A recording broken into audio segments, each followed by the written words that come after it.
अब नेक्स्ट है hybrid equivalent circuit of common emitter configuration. ठीक है, अब देखो कॉमन एमिटर कॉन्फ़िगरेशन सबको पता है, इतना भी पढ़ के आ चुके होगे तुम लोग, है ना। तो देखो ये कॉमन एमिटर कॉन्फ़िगरेशन है, ये बेस है, ये एमिटर है, एक कलेक्टर है। अब बेस एमिटर में हम लोग इनपुट वोल्टेज अप्लाई कर रहे हैं VB, और आउटपुट हम लोग कहाँ से ले रहे हैं, कलेक्टर एमिटर से। ठीक है, तो इसमें कॉमन क्या है, ये एमिटर वाला पार्ट, ये क्या है, इसके लिए कॉमन है, इसके लिए भी कॉमन है।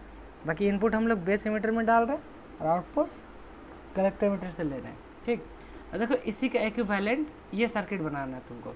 ये सर्किट हम बोले याद कैसे इसको बनाओगे, एक नीचे लाइन खींच देना, दो सोर्स बनाना, एक करंट सोर्स, राइट में करंट सोर्स, लेफ्ट में वोल्टेज सोर्स। करंट सोर्स के साथ पैरेलल में क्यों, क्योंकि ये रेजिस्टेंस नहीं है, ये रेजिस्टेंस का उल्टा वाला पार्ट है, राइट। और वोल्टेज सोर्स के साथ सीरीज में रजिस्टर। अब इनपुट यहाँ पे होता है, इनपुट मेरा क्या है, बेस करंट है, आउटपुट मेरा कलेक्टर करंट है ना। इनपुट वोल्टेज VB और आउटपुट वोल्टेज VC, सारा कुछ मिल रहा है। अब इसके अकॉर्डिंग ये इक्वेशन लिखना है। तो देखो इक्वेशन तुमको याद नहीं करना होगा, तुम यहीं से इक्वेशन लिख सकते हो। जैसे देखो एक पॉइंट है, यहाँ पे एक करंट आ रहा है, ठीक। तो एक करंट जब आ रहा होगा वो क्या है, IC करंट है। तो एक जंक्शन में क्या होता है, जितना करंट आता है इनकमिंग जितना करंट होता है, आउटगोइंग भी उतना करंट होता है। तो IC मेरा इनकमिंग करंट है और ये दोनों मेरा आउटगोइंग करंट होगा। तो एक तो आउटगोइंग करंट हमको साफ साफ दिख रहा है, ये वाला क्या, IB इंटू HFE प्लस। अब ये कैसे हो गया, तो एक बात बताओ, V इक्वल टू क्या होता है, IR। तो यहाँ से तुम I को क्या लिख सकते हो, V/R। तो V यहाँ पे क्या है, V/R लिख सकते हो। तो ये तो रेजिस्टेंस नहीं है ना, रेजिस्टेंस क्या आता है, 1/HOE हो जाएगा, इसका उल्टा, है ना। तो यहाँ पे क्या लिख सकते हो, यहाँ पे तुम करंट को जब लिखोगे V/R, तो V क्या है तुम्हारा, इस जगह वोल्टेज, ये VC वोल्टेज है पैरेलल में ना, पैरेलल में वोल्टेज सेम होता है, बाई R क्या है, 1/HOE। तो 1/HOE, फिर HOE ऊपर चल जाएगा तो HOE बन जाएगा, है ना। तो यहाँ पे ये वाला करंट जो है, ये वाला करंट क्या बनेगा, क्या, VC इंटू HOE, है ना। तो IC करंट क्या हो जाएगा, ये दोनों का समेशन, यानी VC इंटू HOE। बोलो ये पहला वाला पार्ट क्लियर है सबको, कैसे आया पहला इक्वेशन। और यही इक्वेशन क्या है मेरा, हम लोग V1 और I2 इक्वेशन बनाए थे ना। I2 माने आउटपुट, और आउटपुट कौन है, कलेक्टर। VI माने इनपुट वोल्टेज कौन है, VB।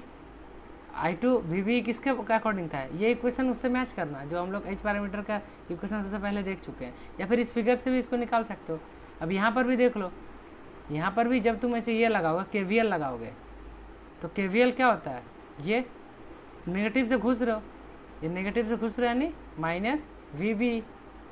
फिर यहाँ से IB करंट है तो प्लस क्या हो जाएगा, IB इंटू HI। फिर यहाँ से ये तो वोल्टेज सोर्स है, प्लस से घुस रहा है तो प्लस डायरेक्टली ऐड हो जाएगा, क्या, HRE इंटू VC। अब ये नेगेटिव पार्ट को इक्वल टू 0 है, इक्वल टू को उस पर लेके चल जाओ, तो VB इक्वल टू क्या बन गया, HI IB plus HRE into VC, है ना। यहाँ पे KVL लगाओगे, यहाँ पे KCL लगाओगे, तो यहाँ से तुमको दोनों इक्वेशन मिल जाएगा। तो जब भी एग्जाम में क्वेश्चन आएगा कि हाइब्रिड इक्विवेलेंट सर्किट बनाओ किसका, कॉमन एमिटर कॉन्फ़िगरेशन का, तो तुमको ये चीज़ बनाना होगा और ये इक्वेशन लिखना होगा, ठीक है। ये वाला भी सर्किट बनाना होगा, इसका इक्विवेलेंट ये सर्किट बनाना पड़ेगा। बोलो आया समझ में, क्लियर है, बोलो बोलो।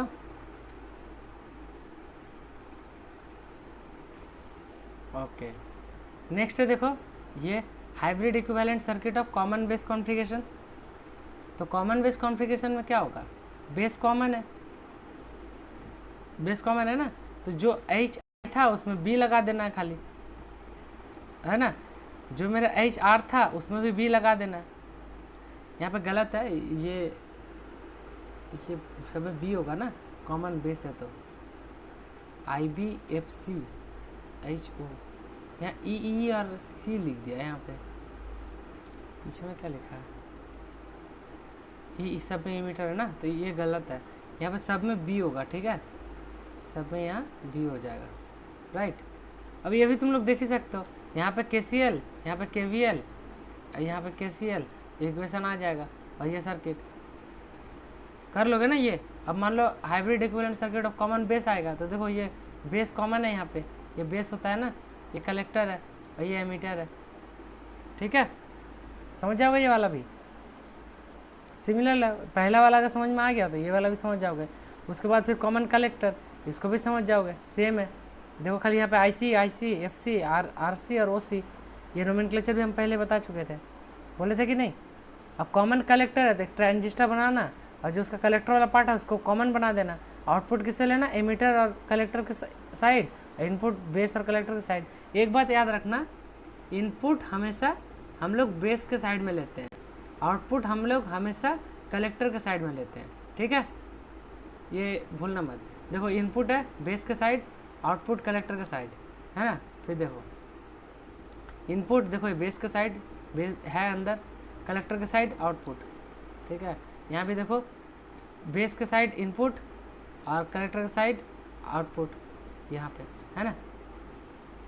तो आई होप ये वाला डिस्कशन, मैंने एग्जाम में अगर ये क्वेश्चन आता है कि हाइब्रिड इक्विवेलेंट सर्किट बनाना है कॉमन कलेक्टर का या फिर कॉमन एमीटर का या फिर कॉमन बेस का, तो आई होप कि तुम लोग ये इक्वेशन लिख पाओ, ये सर्किट बना पाओ। बोलो, आया समझ में?